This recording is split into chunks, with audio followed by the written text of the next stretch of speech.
Right, so getting started is easy as just plugging this in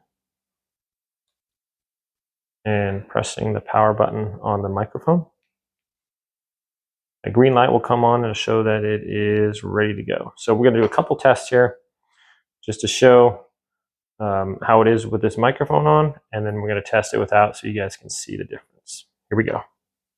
Just talking normally, and at a distance back here, probably 10 feet, 20 feet, about 30 feet here.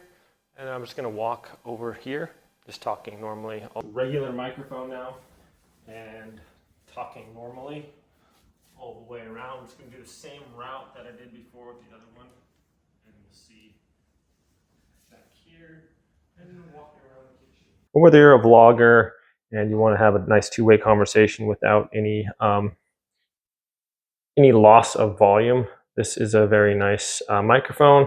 As you can see, no loss in the volume, even though walls are in the way and for a far distance away. So there's a lot of times when you're having a camera and you're some distance away and you're just not going to be able to pick up any volume at all unless you have a microphone or something of that sort. So nice little option here if you guys want to check it out. Thanks for watching this unboxing video. Have a great day.